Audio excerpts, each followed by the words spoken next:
Okay जी, बिस्मिल्लाहिर्रहमानिर्रहीम। Chapter number 9, angles, grade 4 from work book part 1। Exercise 9.1 में हमारे पास question number 1 है, circle the angle that is greater in each pair. ये एक pair है, ये एक पेयर है, बहुत सारे पेयर्स हैं और हमने हर पेयर में से ग्रेटर एंगल बताना है।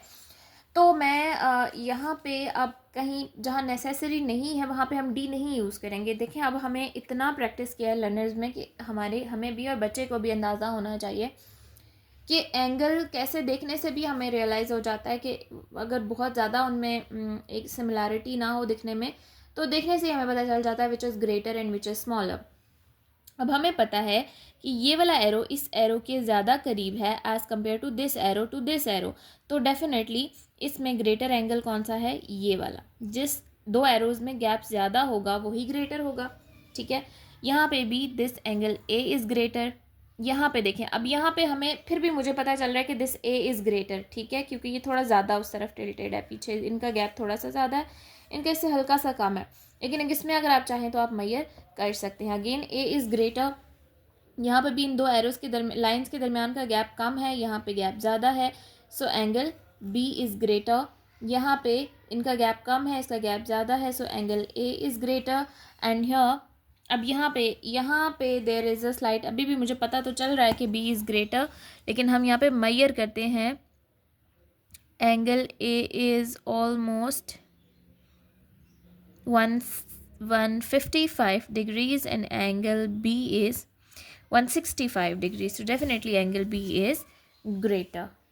यहाँ पे है जी, these angles are in order from smallest to greatest. वो कह रहा है कि पहले से ही ये असेंडिंग ऑर्डर में अरेंज हुए हैं। One angle is in the wrong place, सिर्फ एक एंगल है जो गलत जगह पे है। Circle the angle in the wrong place, जो उनमें से गलत है उसको सर्कल कर दें। तो जी इसको भी हम डी के बगैर सॉल्व करने की कोशिश करेंगे। इसमें स्पेस सबसे कम है, तो ये सबसे ही छोटा एंगल है, तो ये तो बिल्कुल ठीक अपनी जगह पे सबसे स्मॉलेस्ट है। इससे बड़ा होना चाहिए था इसको, ठीक है, लेकिन बी यहाँ पे है, तो यहाँ पे क्या होना चाहिए था, सी।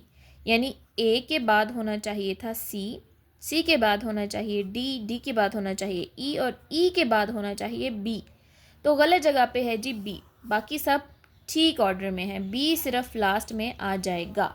ठीक है, इसके मज़ीद और भी पार्ट्स हैं, इसमें भी हमने यही करना है, गलत वाला एंगल बताना है। तो सबसे छोटा ये था, इससे बड़ा ये है, देन ये है, देन ये है, देन ये, तो सिर्फ डी अपनी गलत जगह पे, डी को स्टार्ट में होना चाहिए था। ठीक है, मैं कैसे बता रही हूँ कि सबसे छोटा, आपने लाइंस के दरमियान के गैप को देखना है, ये सबसे कम गैप है तो it should be the smallest. ठीक है, यहाँ पे कौन सा गलत है जी, ये, फिर इसे थोड़ा नहीं नहीं नहीं, ये पहले होना चाहिए था, ये बाद में होना चाहिए था, फिर ये एंड देन ये।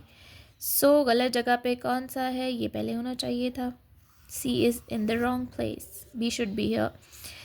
अब मेरे ख्याल से दोनों को ही सर्कल करना पड़ेगा जो रॉन्ग प्लेस पे, लेकिन नहीं, दूसरा इसकी जगह पे तो नहीं जाएगा ना, वो तो जा रहा है तो इसकी जगह पे, लेकिन यहाँ पे ये फर्स्ट प्लेस पे आ रहा है। हाँ, बस जो गलत जगह पे उसी को सर्कल करेंगे हम। ठीक है, use tracing paper two find out which angle is smaller, circle the smaller angles. अच्छा जी, दोबारा से ट्रेसिंग पेपर वाला काम मैंने आपको बता दिया था, लर्नर्स बुक में टिश्यू पेपर यूज़ करके आप उसके पार्ट्स देख सकते हैं। ज़रूरत नहीं है, देख के भी अंदाज़ा हो जाता है। जिन दो लाइंस के दरमियान स्पेस कम होगा that would be the smaller. अब ये दोनों बिल्कुल मुझे सेम लग रहे हैं, ये थोड़ा छोटा लग रहा है, लेकिन फिर भी हम इसको डी से मेजर करते हैं। यहाँ पे ये आ गया है जी, it's is of 20 degree centigrade and this one is, वाह, 20 डिग्री सेंटीग्रेड। तो भाई कौन सा स्मॉलर है, इसमें तो कोई स्मॉलर ही नहीं है, लेकिन ये हल्का सा 20 से ज़्यादा था। हाँ, 25 डिग्रीज, तो स्मॉलर को सर्कल करना है, तो ए इज़ द स्मॉलर। यहाँ पे अच्छा, इन्होंने कितने जानबूझ के सेम सेम बनाए हुए हैं, तो इसको मेजर करते हैं हम। This is of 60 degrees and this one is of 65 degrees, so A is smaller here. यहाँ पे भी this is of 110 degrees and it is of 105 degrees. So smaller है B. यहाँ पे B ही स्मॉलर है, थोड़ा ऊपर है, वो थोड़ा ज़्यादा नीचे, ठीक। ओहो, हाँ नहीं ठीक है, B ही स्मॉलर है। Okay, then we have a और बी में से भी पता चल रहा है कि बी स्मॉलर है और ए और बी बिल्कुल सीधा है और ए थोड़ा सा आगे है, तो A is smaller.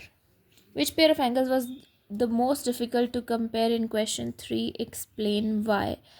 I think ये वाला होता सबसे difficult. Let me just check. ये है जी 10 डिग्रीज़ एंड दिस इज़